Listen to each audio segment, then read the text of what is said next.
Okay, तो आज का टॉपिक हम लोगों का है सॉइल्स इन इंडिया।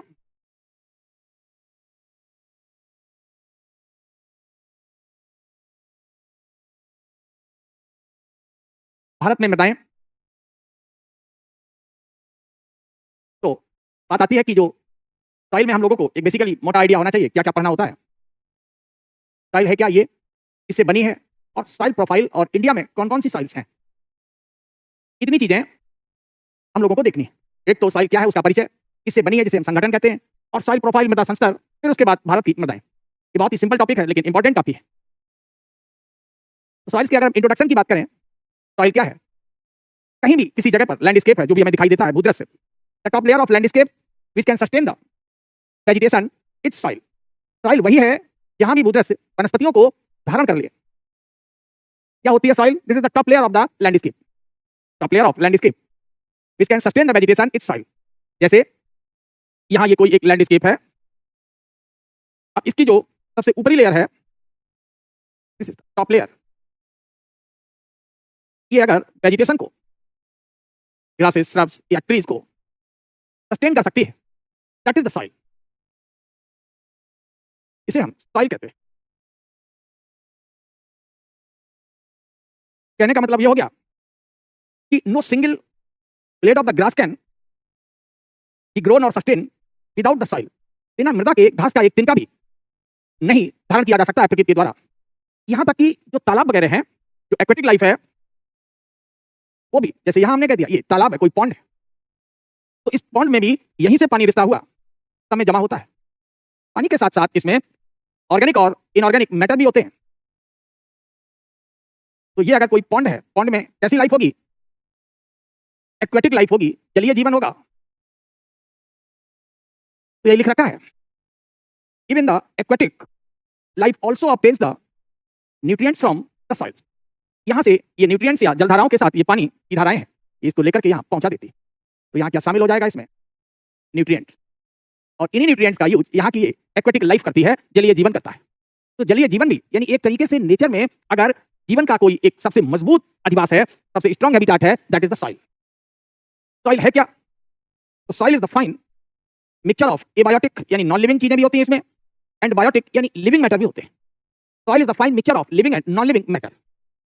अब इसमें बात आती है कि कौन लिविंग है कौन नॉन लिविंग है। इन सबको अगर हम लोग देखें तो it is called the soil composition. मृदा का संगठन क्या है? That is the soil composition. Soil composition की अगर हम बात करेंगे, soils are composed of the, किस किस से बने हैं? Number one, they are made of the particles. हमें कण चाहिए, बेसिकली ये कण हमें कहां से मिलते हैं? रॉक पाउडर से। उन पार्टिकल के बीच में कोई ना कोई खाली जगह होगी, इंटर स्पेस, जो कहां से आएगा? एयर से। उसमें एयर बैठी होगी, मॉइस्चर, ये कैपिलरी वाटर कहा जाता है। जो सॉइल्स के पार्टिकल्स के बीच में गैप है, तो पतली पतली कैपिलरीज यानी फाइन नालियां सी बन जाती है, और उसमें उपस्थित जीवन यानी माइक्रोब्स, जिन्हें हम लोग कह सकते हैं सॉइल बैक्टीरिया और वर्म्स। इतनी चीजें चाहिए। तो अगर इसको हम लोग देखें कि ये क्या है, ये सॉइल पार्टिकल्स हैं, और सॉइल पार्टिकल्स के बीच में यहां हमें ये गैप दिख रहे हैं, these are inter particle spaces. इनको हम कहेंगे inter particle spaces.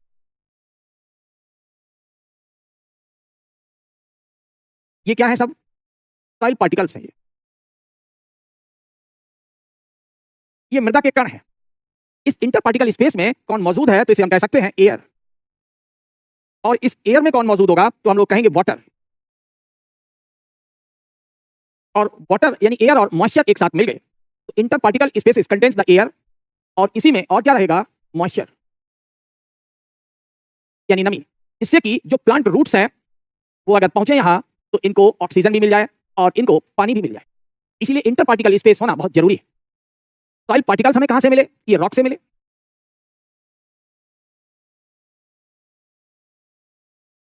They are obtained from the rock. Rock को हम लोग क्या कहते हैं? Rock is called the lithosphere. Rock कहां से मिलती है नेचर में? लिथोस्फीयर से मिलती है। स्थल मंडल भी है, चट्टान मंडल। इसके बाद हमने कहा एयर। एयर कहां पर उपस्थित है? Inter particle spaces. Inter particle spaces जिन्हें हम लोगों ने आईपीएस लिख दिया है, they are the atmosphere of soil. ये मृदा का एटमॉस्फेयर है।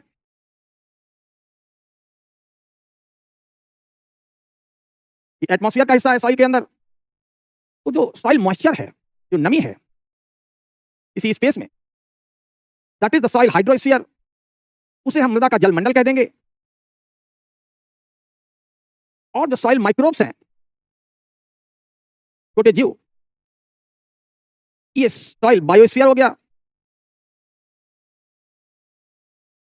कहने का मतलब ये हो गया कि जिस तरीके से हम नेचर को दिखाते हैं कि नेचर में लिथोस्फीयर है, नेचर पर ही हाइड्रोस्फीयर है, नेचर में ही हाइड्रो एटमॉस्फेयर है, और जहां पर ये सारी चीजें एक साथ तीनों मिल जाएं, यही तो बायोस्फीयर है। तो वास्तव में सॉइल क्या है? Soil is the fine representative of the entire life. जीवन के यानी हमारी प्रकृति के चारों घटक, lithosphere, atmosphere, hydrosphere and biosphere, स्थल मंडल, वायुमंडल, जल मंडल, जैव मंडल, चारों मंडल जहां हमें एक साथ मिलते हैं, तो संपूर्ण प्रकृति का जो सबसे उत्तम और सबसे सरल स्वरूप है वो सॉइल है। तो what is the soil? Soil is the fine representative of the entire nature. तो मृदा को हम लोग कह देंगे संपूर्ण प्रकृति को अगर हम बहुत छोटे से हिस्से में देखना चाहें, soil is fine representative of entire nature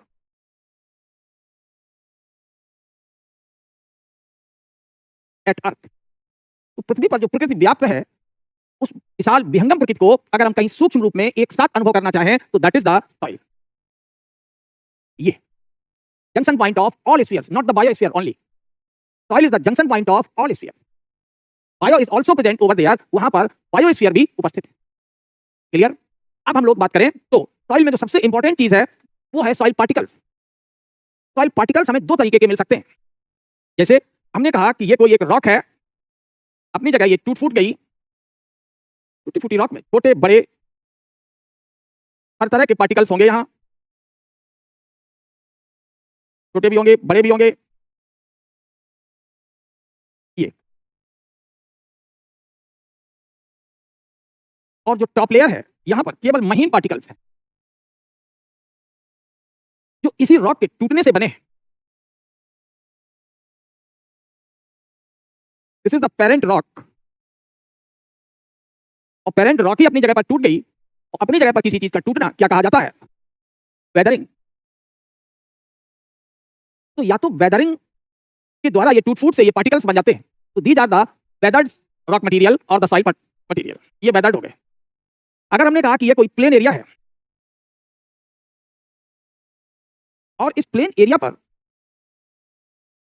sediment भरे हुए, तो सेडिमेंट जरूर कोई दूसरी संस्थाएं यहां ढोकर लाई होगी, और यहां जो पार्टिकल्स हमें मिल रहे हैं ये किसी ने आकर के यहां डिपॉजिट कर दिए हैं। तो these have been the transported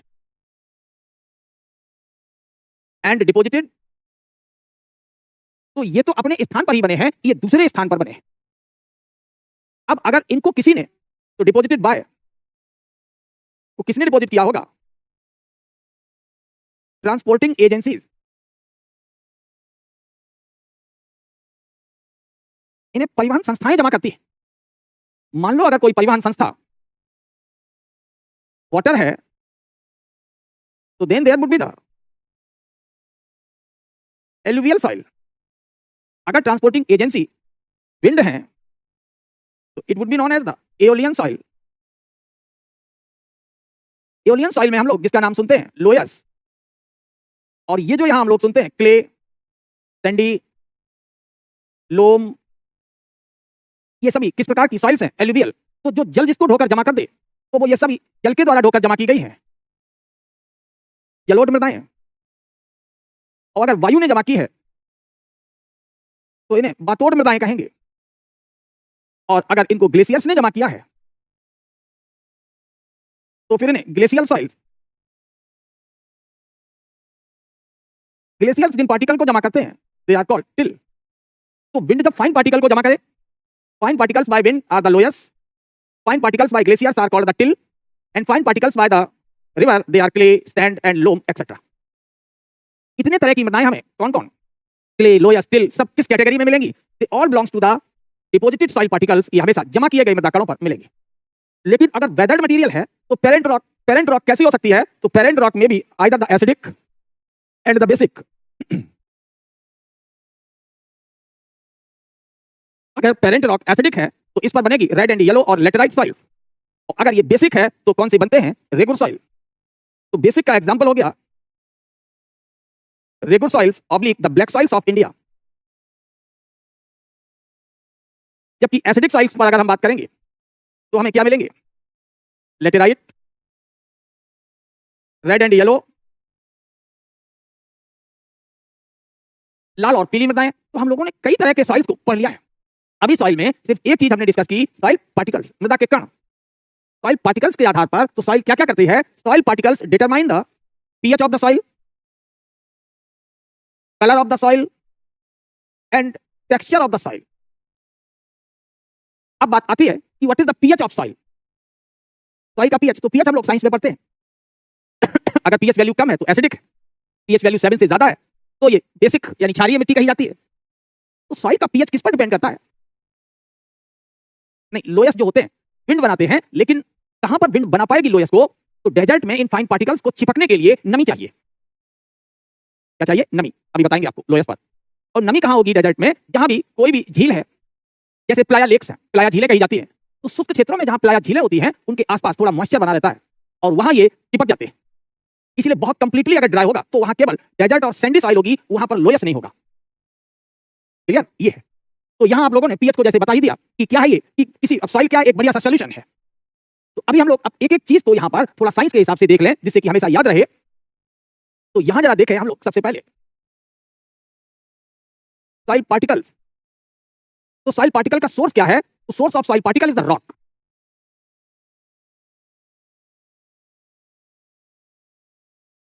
source of soil particles are rocks. ये है। अब रॉक्स कैसे हो सकते हैं? Either the acidic in nature और बेसिक इन नेचर। लेकिन उसके पहले सॉइल पार्टिकल है, तो अगर कोई रॉक अपनी जगह पर है, ये रॉक है, आज इतनी है, कल ये रॉक यहां तक थी, तो अगर ये रॉक टूटेगी तो रॉक के टूटने से यहां बड़े पार्टिकल्स भी बनेंगे, बहुत बड़े, उससे छोटे, उससे छोटे। उस रॉक के टूटने से सबसे बड़ा पार्टिकल बनता है, इट इज कॉल्ड बोल्डर। इसे बोल्डर कहते हैं। अगर उससे थोड़ा छोटा हो गया तो इसे हम कॉबल कहते हैं। इससे भी अगर छोटा हो गया तो इसे हम पेबल कहते हैं। अगर पेबल से भी ये छोटा हो गया तो इसे हम ग्रेवल कहेंगे। ग्रेवल से छोटा हो गया तो इसे हम मोटी बालू यानी कोर्स सैंड कहेंगे। Coarse sand. इससे भी छोटा हो गया तो फाइन सैंड, इससे भी छोटा हो गया तो सिल्ट, और इससे भी छोटा हो गया तो क्ले। यानी हमें कौन कौन पार्टिकल्स मिले? Coarse sand, fine sand, silt, clay. उससे भी अगर छोटा हो जाएगा तो दैट इज मड, जो नंगी आंखों से दिखाई नहीं देगा। इसको हम लोग सॉइल पार्टिकल्स कहते हैं। Only these 3 particles are called the soil particles, because only these 3 types of the particles make the soil. Mud is not the soil particle, और ये जो है मोटी बालू से लेकर के यहां तक के नॉट द सॉइल पार्टिकल्स, ये सॉइल पार्टिकल नहीं है।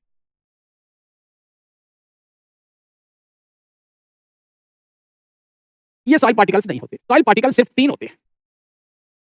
अब अगर इन 3 में से कोई भी 2 एटलीस्ट, या तीनों at least 2 types of these 3 are present together,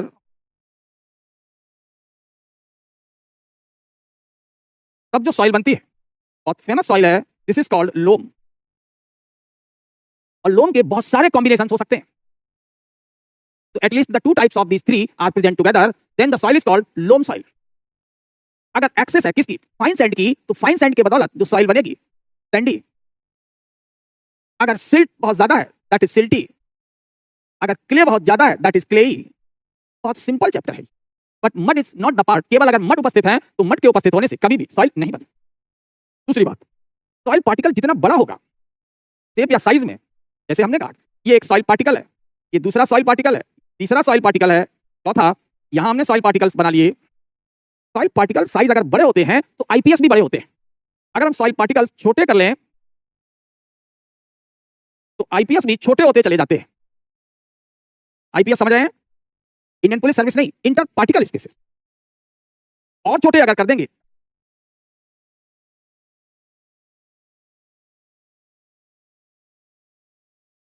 तो जैसे जैसे पार्टिकल साइज छोटा होता जाएगा, इंटर पार्टिकल स्पेस छोटे होते जाएंगे, पार्टिकल साइज बड़ा होगा तो आईपीएस भी बड़ा होता चला जाता है। ये है। तो हम लोग यहां लिख सकते हैं larger the particle size larger the IPS.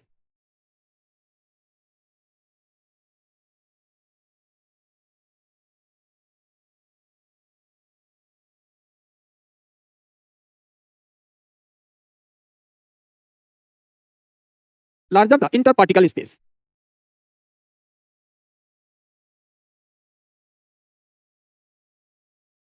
और इंटर पार्टिकल स्पेस जितने बड़े होंगे, सॉइल में नीचे जाने वाली नालियां उतनी ही मोटी होंगी, तो मॉइस्चर रिटेंशन पावर उनकी कम हो जाएगी। तो मॉइस्चर रिटेंशन पावर किधर बढ़ती है?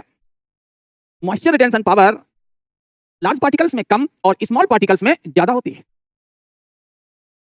तो ये हो गया moisture retention power. Moisture retention power किधर बढ़ेगा? नमी को धारण करने की क्षमता जितने छोटे पार्टिकल होंगे उनमें ज्यादा होगी। अगर हम यहां देखें तो sand particle size is larger than the silt. तो जो पार्टिकल साइज जितना बड़ा होगा उसमें मॉइस्चर को रिटेन करने की क्षमता कम होती है, इसीलिए सैंडी सॉइल जल्दी सूख जाती है और क्ले सॉइल में मैक्सिमम मॉइस्चर रिटेंशन पावर होता है। Maximum moisture retention power.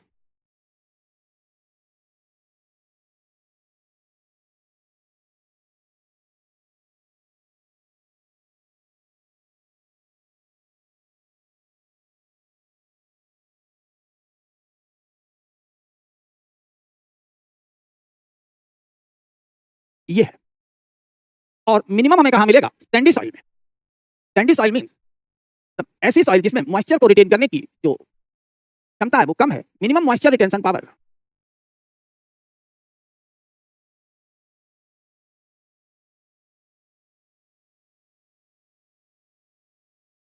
It depends upon the particle size.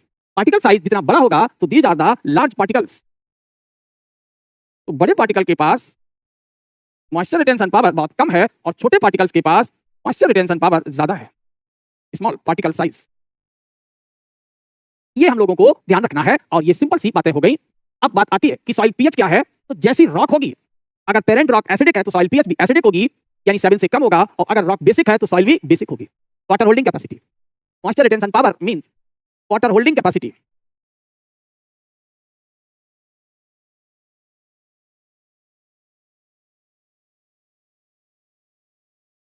कोई भी शब्द हम लोग कह सकते हैं।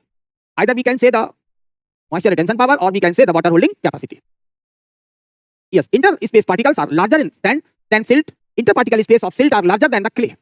It depends upon the particle size. हो गया? ये है। नाउ अब हम लोग आगे बढ़ते हैं। इंटर पार्टिकल स्पेस की बात हम लोगों ने कर ली। Determined by the size of the soil particles, larger the particle size, bigger the space among them. बस यही इसका निष्कर्ष था। सॉइल मॉइस्चर की बात करते हैं तो depends upon the climatic conditions. Soil moisture कैसा होगा, कम या ज्यादा। एंड सॉइल टेक्सचर, दो चीजों पर। क्लाइमेटिक कंडीशंस का मतलब वर्षा कम होती है या ज्यादा होती है, इस पर सॉइल का मॉइस्चर डिपेंड करेगा। दूसरा, पार्टिकल साइज कैसा है। अगर सॉइल पार्टिकल के साइज छोटे और बड़े हैं तो उस हिसाब से भी सॉइल में मॉइस्चर होगा। फाइन पार्टिकल वाली सॉइल होगी तो उसमें मॉइस्चर ज्यादा होगा और बड़े वाली होगी तो मॉइस्चर कम। Smaller the size of the particles, greater the moisture holding capacity. ये microbes, they depends upon the climatic conditions. Microbes भी किस पर डिपेंड करते हैं? क्लाइमेटिक कंडीशंस पर डिपेंड करते हैं, जलवायु दशाओं पर। Desert soil, taiga and tundra soils have few soil microbes. इनमें हमें सॉइल माइक्रोब्स कम मिलते हैं। यहाँ ठंडक के बदौलत टैगा और टुंड्रा में, इसलिए माइक्रोब सर्वाइव नहीं कर पाते। और डेजर्ट में मॉइस्चर कम है, इसलिए भी नहीं सर्वाइव कर पाते। तो tundra soils have few soil microbes while the forest soils, पीट सॉइल्स, ये ऐसी हैं जहां पर माइक्रोब्स बहुत बड़े मात्रा में होते हैं। तो soil rich in microbes, soil deficient in microbes. तो सॉइल को हम लोग on the basis of the microbe के बेस पर अगर कहें, या पहले हम लोग कहें कि मॉइस्चर के आधार पर, soils on the basis of moisture, नमी के आधार पर अगर हम सॉइल्स की बात करें, सॉइल्स लैकिंग द मॉइस्चर, ऐसी सॉइल्स जिसमें मॉइस्चर की कमी होती है, बहुत जल्दी जहां कमी आ जाती है, वो है हमारी डेजर्ट सॉइल्स, सैंडी सॉइल्स। इनमें हमें बार बार सिंचाई देनी पड़ेगी, तो दो सॉइल्स बहुत ज्यादा इरिगेशन डिमांड करती हैं, डेजर्ट सॉइल्स और सैंडी सॉइल। जबकि सॉइल्स कीपिंग द मॉइस्चर, जिनमें नमी बनी रहती है, इनकी अगर हम लोग बात करें, these are the clay soils. Clay soils में नमी बनी रहती है, तो जिनमें मॉडरेट नमी रहती है, soils with moderate moisture,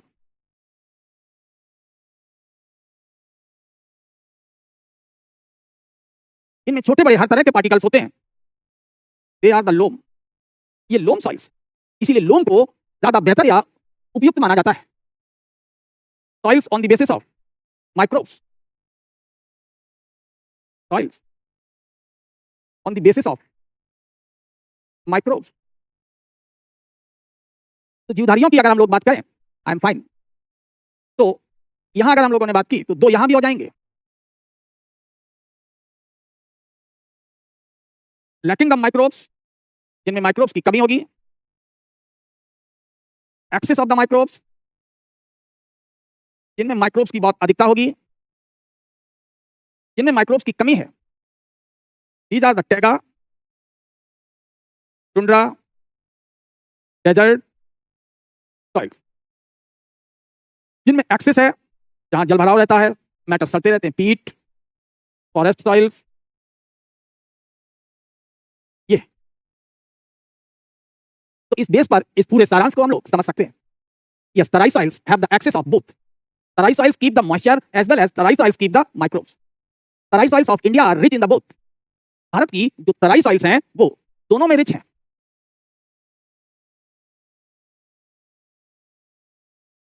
Terai soils both the moisture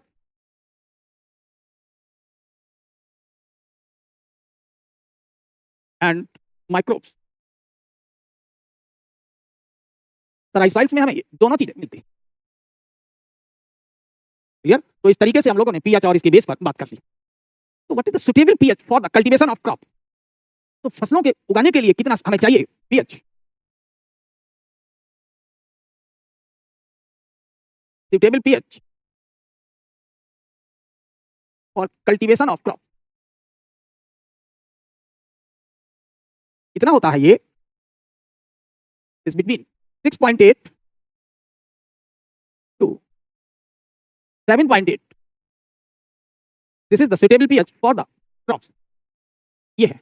अगर पीएच वैल्यू 6.8 से कम है, if the pH is less than 6.8, it is called acidic soil.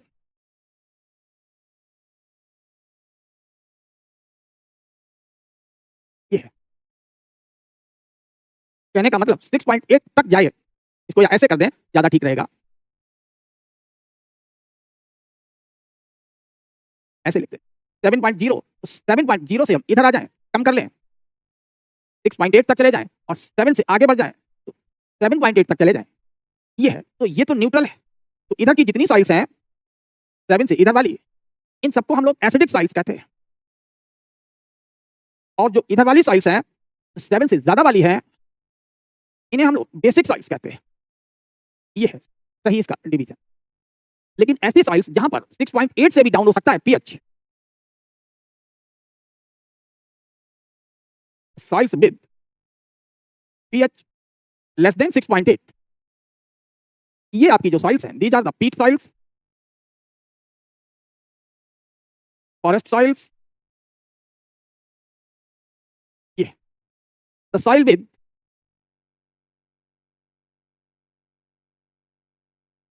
More than 7.8 pH. तो जिनका 7.8 से भी ज्यादा पीएच है, वो आपके सॉइल्स हैं alkalis, alkalis soils, saline soils. ये तो इनमें कौन आता है 6.8 से 7 के बीच में? ये लेटेराइट है, रेड एंड येलो है। इनमें कौन आता है? एलिवियल है, ब्लैक सॉइल्स हैं। ये तो मोस्ट ऑफ जो फर्टाइल सॉइल्स हैं, उनका पीएच 7 से लेकर 7.8 के बीच होता है। तो अगर प्रीलिम्स में ये क्वेश्चन बनता है कि pH of fertile soils in India pH of fertile soil in India, Bharat में उपजाऊ मृदाओं का pH कितना है? It is 7.02, 7.8। तो एग्जांपल है इसके एलुवियल और ब्लैक सॉइल। सबसे ज्यादा उपजाऊ यही है। हाँ, एसिडिक है 6.8 से 7 तक, और 7 से जैसे ही ज्यादा हो जाएगा तो बेसिक, 7 से कम है एसिडिक। सबसे ज्यादा एसिडिक कौन से हैं? वो पीट सॉइल्स और फॉरेस्ट सॉइल्स, क्योंकि इनमें ऑर्गेनिक कंटेंट बहुत ज्यादा होता है। These soils are rich into organic content.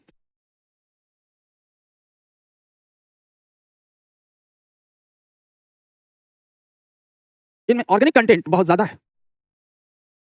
Minerals are few, यहाँ खनिज कम होते हैं। अगर हम इनमें बात करें, ये उल्टी है। They are rich into sodium minerals and poor in organic content. तो जैसे आप लोग कहते हैं ऊसर मृदा, कहीं कहीं ऊसर को रेह भी कहा जाता है। ऊसर या जो रेह सॉइल्स होती है उनका पीएच 7.8 से ज्यादा होता है, मोर देन 7.8। ये 7.8 से ज्यादा होता है, इधर 6.8 से कम है, तो ये ग्रुप है। तो ये अब आपको ध्यान रहेगा। अब हम लोग इससे आगे बढ़े तो बहुत सबसे इंपॉर्टेंट टॉपिक है, this is the soil profile, this means the vertical sequence of the soil layers. अब हम लोगों को जरा समझना होगा, इसे समझा देते हैं। What is the soil profile? Soil profile क्या होता है? Soil profile is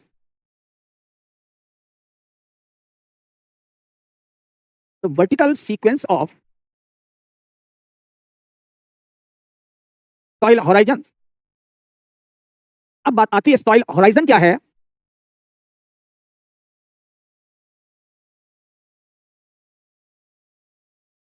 the soil layer made of similar oblique uniform sublayers oblique laminae। अब जरा देखें, हम लोग सॉइल को समझने की कोशिश करते हैं। यहां हमने कहा कि ये कोई पेरेंट रॉक पड़ी है,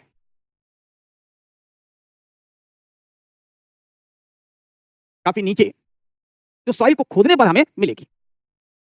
ये पेरेंट रॉक अपनी जगह पर पार्टिकल्स में टूट गई होगी,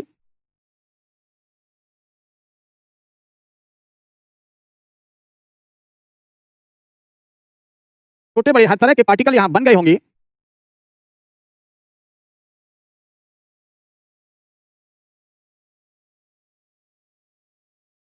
महीन छोटे बड़े हर तरह के पार्टिकल्स हैं यहां, जो पेरेंट रॉक के टूटने से बने। ये तो पेरेंट रॉक के ऊपर ये जो बन गई लेयर, यहाँ छोटे बड़े सभी हैं, तो ये एक सॉइल होराइजन हो गया, जिसे हम सी होराइजन कहेंगे। धीरे धीरे ये सी होराइजन मोटा होगा और मोटा होगा, क्योंकि ये पेरेंट रॉक कभी यहां तक थी।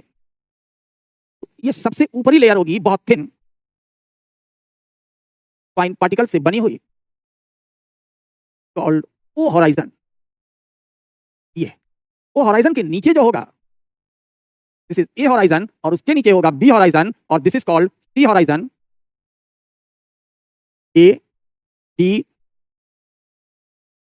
And this one is the C horizon. ये हमें कब दिखाई देंगे? जब हम किसी जगह पर सॉइल को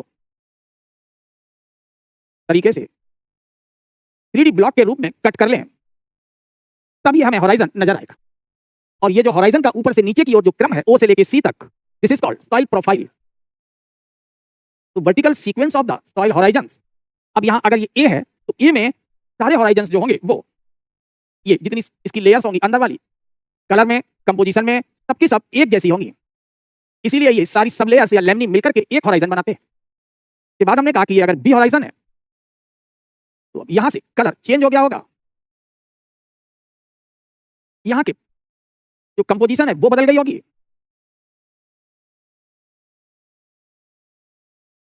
इसीलिए ये अलग दिखाई देता है। तो एक होराइजन में, पूरे होराइजन में सारे गुण एक जैसे होते हैं। जैसे हम लोग अलग अलग रंग की क्या ले ले, कॉपी ले लें जिसके पेज अलग अलग हो, तो कॉपी का हर एक पेज क्या है, लेमिनी है, और वो पूरी कॉपी जो व्हाइट कलर की है तो वो व्हाइट कलर का एक हॉराइजन है। इसी तरीके से कॉपी में हम ऐसी कॉपी ले लें जिसमें येलो कलर के पेज हैं, तो हर येलो कलर का पेज एक लेमिना है, और वो बहुत सारे जब लेमिनी जमा हो गए तो वो एक हॉराइजन है। हॉराइजन को हम लोग संस्तर कहते हैं। सॉइल प्रोफाइल को हम लोग मृदा को काट करके देखा जाता है नीचे तक, इसीलिए इसे परिच्छेदिका कहते हैं। और हॉराइजन को हम लोग क्या बोलते हैं, संस्तर।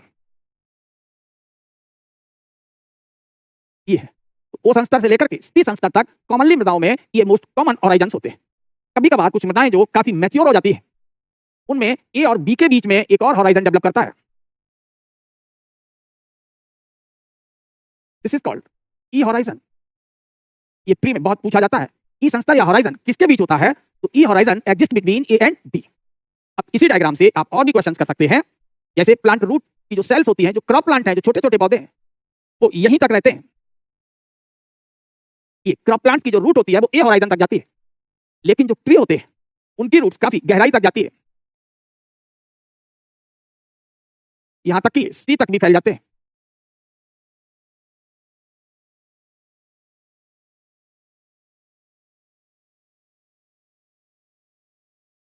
These are the tall tree. तो जो टॉल ट्री होते हैं उनके रूट्स, और ये क्या है, क्रॉप प्लांट्स। तो roots of crop plants are confined up to the A horizon. इसीलिए किसान को जब फसल उगानी होती है तो वो थोड़ा बहुत छीनता है तो बी हॉराइजन को शामिल कर देता है, किसमें, ए हॉराइजन में, ताकि बी हॉराइजन में जो मिनरल्स डिपॉजिट हैं वो हमें आसानी से मिल जाए। तो बी हॉराइजन होता है ये सबसे ज्यादा डार्क कलर का होता है, क्योंकि यहाँ मिनरल्स और ह्यूमस आपस में क्रिया कर लेते हैं। तो यहाँ मिनरल्स, ह्यूमस सब कुछ होता है, बी हॉराइजन डार्क कलर। इसीलिए बी हॉराइजन का जो दूसरा नाम है, इसी वास्तविक मृदा इसी को कहा जाता है ट्रू सोलम। सोलम मीन्स मिट्टी। तो वास्तविक जो मृदा है वो बी हॉराइजन है। हाँ, इलुविएशन है, where the illuviation takes place, that horizon is called E horizon। इतना है। वो हॉराइजन इन सब में अब डिफरेंस है, तो क्या क्या अंतर होता है, तो सबसे थिनेस्ट जो हॉराइजन होता है ये ओ हॉराइजन होता है।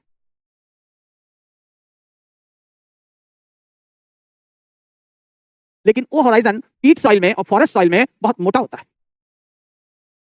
तो आप लोग लिख सकते हैं कि इसकी क्या खासियत है। तो यहाँ एक डायग्राम भी हमने बड़ा सा बना रखा है। तो जो ऊपर की जो टॉप सरफेस दिख रही है जिस पर हमें ये क्रॉप वगैरह ग्रो होती दिखाई दे रही है, this is the top surface of soil, is called O horizon. इसके बाद ये जो दिखा हमें colour, this is the A horizon. Below the A is the B, C and the parent rock. तो what is the O horizon? O horizon means, अगर हम ओ horizon की बात करें तो यहाँ स्पेस बना लेते हैं।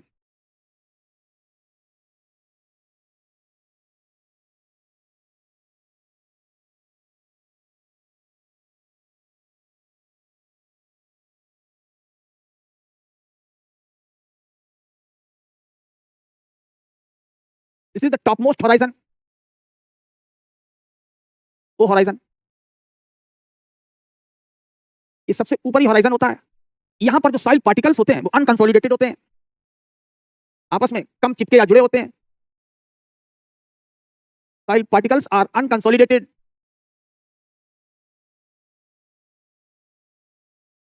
सॉइल पार्टिकल्स ज्यादा यहाँ सुगठित नहीं होते, और इसके टॉप सरफेस पर जो ह्यूमस पड़ा होता है वो सेमी डिकम्पोज्ड होता है, पूरी तरह ये सड़ा गला नहीं होता। सेमी डिकम्पोज्ड ऑर्गेनिक मैटर,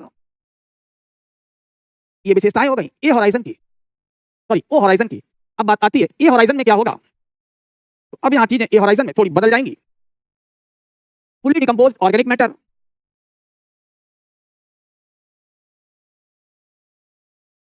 अब जो ऑर्गेनिक मैटर होगा वो पूरी तरह डिकम्पोज होगा, और सॉइल पार्टिकल्स आपस में यहाँ गुथे रहेंगे, तो that is the consolidated soil particles.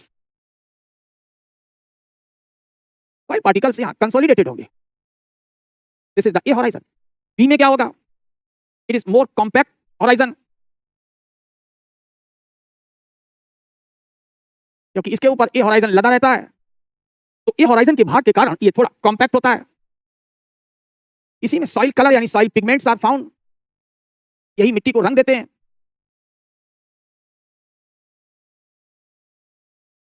इसी को ट्रू सोलम भी कहा जाता है, यही वास्तविक मृदा है, दिस इज द ट्रू सोलम।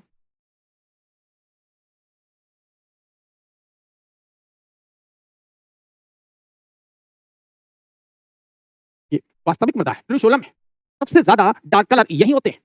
तो zone of the dark colour है ये।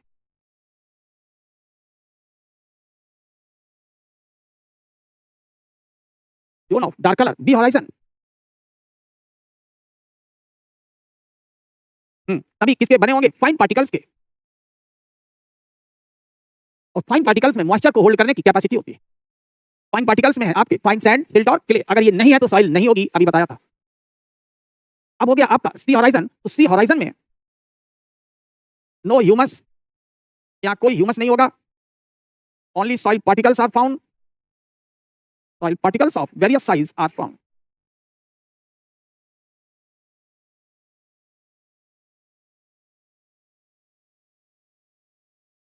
Only soil particles of various size are found, ये मिलता है। कोई ह्यूमस नहीं होता और अलग अलग आकार के यहां पर हमें सॉइल पार्टिकल्स मिलते हैं। आप जरा देखें इन सब में क्या होगा। इन सबके बीच पतली पतली दरारें होंगी जिनसे ये पानी कहां जाएगा? नीचे। वहीं दरारों में चटका रहता है।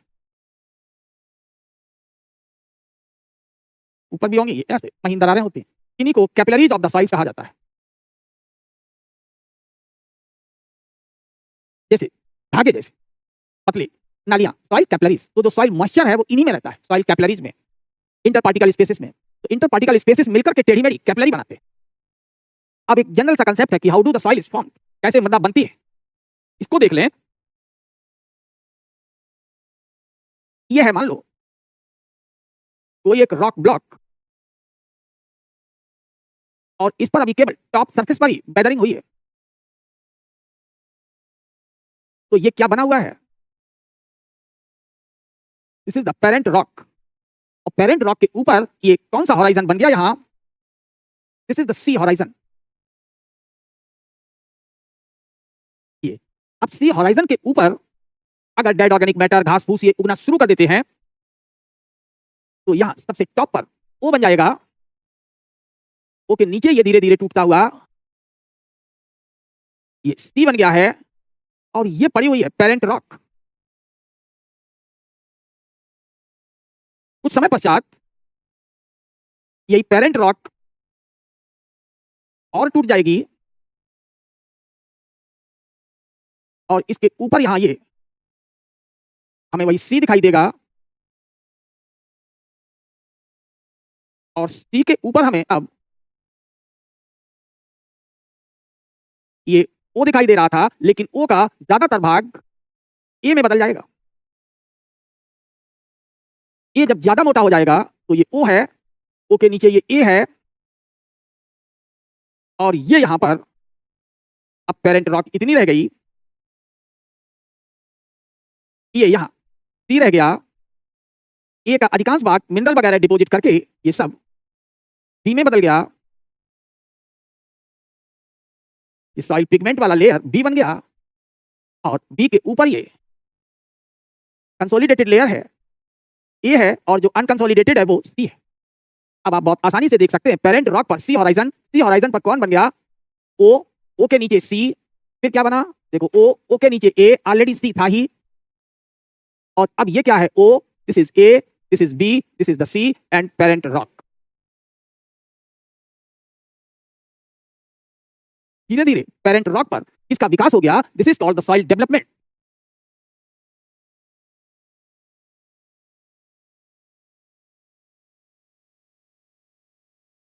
Soil formation.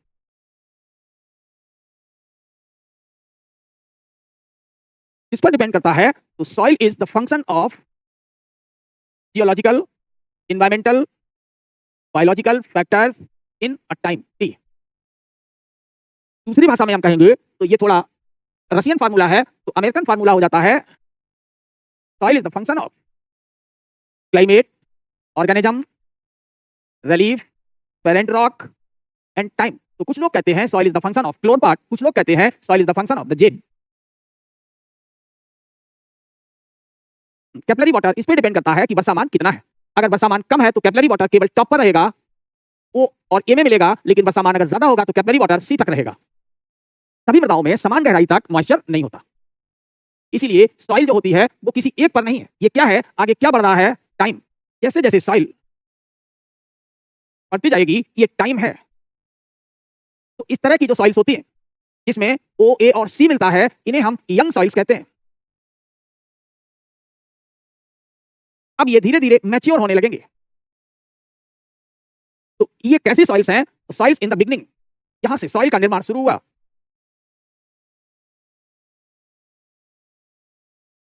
सॉइल में होराइजन समय के साथ बदलते रहते हैं। तो कितने तरह की सॉइल्स हो गई? एक वो सॉइल्स जो बिल्कुल यंग हैं, फिर मैच्योर हैं, फिर ओल्ड हैं। तो सॉइल्स को भी 3 तरीके में बांटा जा सकता है, लेकिन इतना सब यहां पर नहीं पढ़ना है। तो सॉइल्स कई तरीके के फैक्टर पर डिपेंड करता है। कौन कौन से फैक्टर्स हैं? तो सॉइल डेवलपमेंट और फॉर्मेशन डिपेंड्स अपॉन, किस पर डिपेंड करता है? CL for climate, O for organism, जितने जीवधारी वहां होंगे ऑर्गेनिक कंटेंट उतना ज्यादा। रिलीफ मतलब ढाल, ढाल अगर तीव्र होगी तो सॉइल पुअर होगी, और ढाल स्लोप या जेंटल होंगे तो सॉइल थिक होगी, जल्दी बन जाएगी। रिलीफ, रिलीफ में हम लोग क्या लिख देंगे? स्लोप, रॉक, ये सब चीजें आती है। रॉक अगर हार्ड होगी तो सॉइल कम डेवलप होगी, रॉक अगर सॉफ्ट होगी तो सॉइल ज्यादा डेवलप करेगी। तो पेरेंट रॉक से एसिडिटी या बेसिसिटी तय होगी। और T फॉर टाइम, इतनी चीजें सॉइल को तय करती है।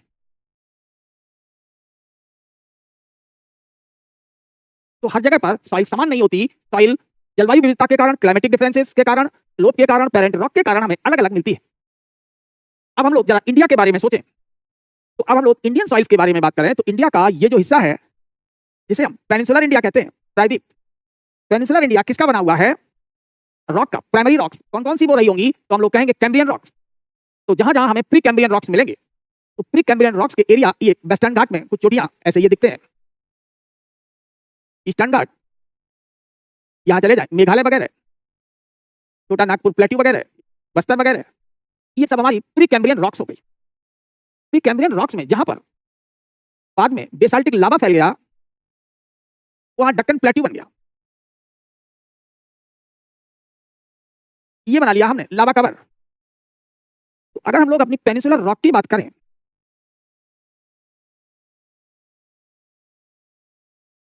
तो पेनिनसुलर रॉक्स जो हमारी है तो हो गई प्री कैम्ब्रियन,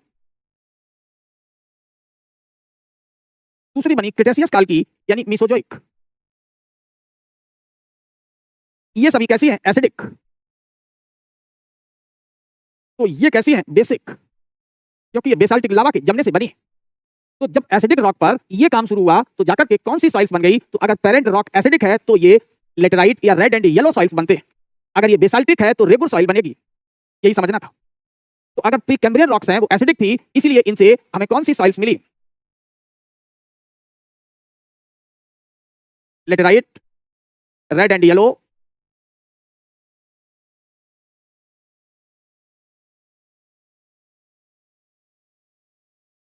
ये दो हमें सबसे पुरानी चट्टानें हमारी इन दो प्रकार के सॉइल्स में बदली है। लेकिन जो मीसोजोइक है इससे हमें कॉटन की ब्लैक सॉइल मिली है, इसे हम रेगुलर सॉइल कहते हैं, ब्लैक या रेगुलर सॉइल। और जो हमारे डेल्टा वाला क्षेत्र है, इन्हें हम लोग कह सकते हैं यहाँ एलुवियल डिपॉजिट्स हैं।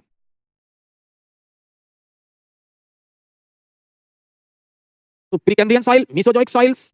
इसके बाद कोस्टल रीजन में अगर हम जाएं, तटीय क्षेत्रों में, तो कोस्टल रीजन हमारे बाद में बने हैं, इसीलिए इंडियन पेनिनसुला के कोस्टल रीजन में हमें एलुवियल सॉइल मिलेगी, क्योंकि यहाँ नदियां और समुद्री धाराएं सेडिमेंट को जमा करेंगी।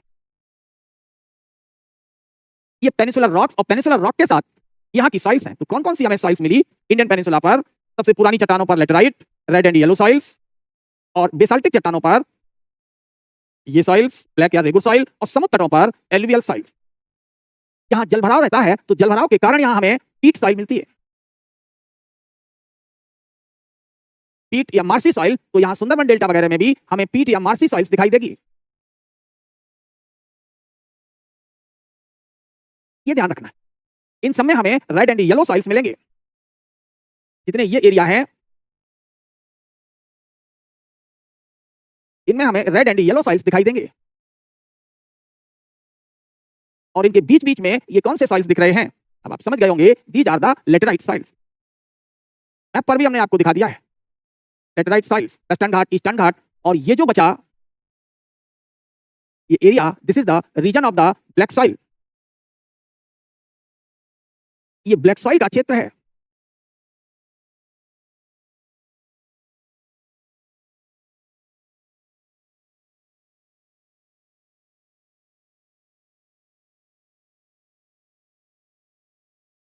ये ब्लैक सॉइल्स और ये सेंट्रल इंडिया की ये रेड एंड येलो सॉइल्स। तो पहाड़ियों पर लेटेराइट सॉइल्स और पहाड़ियों के बीच में बेसिन्स पर रेड एंड येलो सॉइल्स। हमें कुल कितने प्रकार की मृदाएं दक्षिण भारत में मिलती हैं? सिर्फ 3 प्रकार की, लेटेराइट, रेड एंड येलो और ब्लैक सॉइल। अगर हम कोस्ट की बात कर लें तो हमें एलुवियल सॉइल, इसके अलावा हमें पीट सॉइल जहां ज्यादा पानी भरा हुआ है, या मार्सी सॉइल। अब हम लोग बात कर लें नॉर्थ इंडिया की।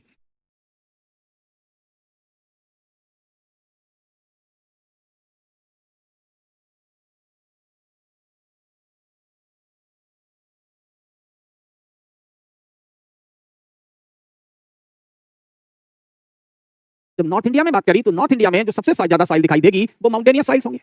Mountains, mountainous soils, western Himalaya, these are the mountainous soils. इन माउंटेनियस सॉइल्स पर सिर्फ सॉइल कहां नहीं होगी, जहां जहां आइस कैप्स होंगे, कुछ एरिया आइस कैप्स ने भी यहां टक रखा होगा। बाकी ये सभी हमें माउंटेनियस सॉइल्स दिखाई देंगे। इसके अलावा कुछ माउंटेनियस सॉइल्स हमें यहाँ जो हमारे सेंट्रल इंडिया या वेस्टर्न घाट में ऊंचे क्षेत्र हैं, यहां भी माउंटेनियस सॉइल दिखाई देगी, वहां माउंटेन और फॉरेस्ट होंगे। यहां अगर हम पहुंच गए तो ड्राई क्लाइमेट के कारण ये एरिया पूरा हमारा this is the desert soil. अब जो बच गया areas, these are the alluvial soils of India. ये भारत की जलोढ़ मृदाएं हैं। तो नॉर्थ इंडिया की हमारी सॉइल्स कौन कौन सी है? मेनली तो north India has the 2 types of the soils, forest and mountains in the Himalayas and alluvial soils at the great plain, desert soil in the Thar. तो अब अगर आप इंडिया में देखें कुल कितने तरह की सॉइल्स हैं, तो पेनिनसुलर रीजन पर सबसे ज्यादा जो यहां हमें एक्सटेंशन दिखा वो ये रेड एंड येलो का दिख रहा है। यहां ये देखो, लेकिन इस रेड और येलो को इसने घेर लिया, का एक बड़ा सा एरिया रेड एंड येलो का घेर लिया गया ब्लैक सॉइल के द्वारा। क्रिटेशियस एज में यानी मीसोजोइक काल में ये लावा निकल के आ गया और लावा के टूटने से ये ब्लैक सॉइल बनी।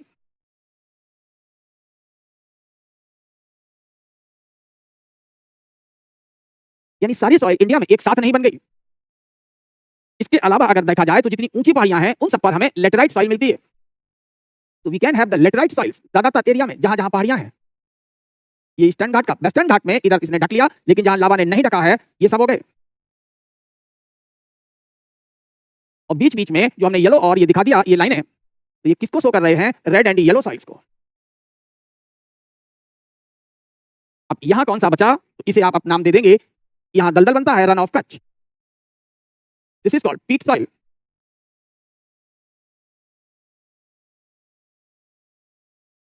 ये यहां भी किनारे पर आपको पीट सॉइल्स, जहां भी ये डेल्टा या दलदल होंगे वहां पीट सॉइल, और जहां पहाड़ियां होंगी वहां फॉरेस्ट एंड माउंटेन सॉइल्स होंगे। तो सॉइल्स ऑफ इंडिया कितनी हो गई?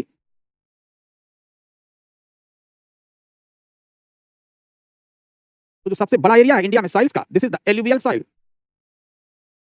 सबसे बड़ा ग्रुप है। के बाद सेकंड लार्जेस्ट ग्रुप है black soils, desert soil, red and yellow soil,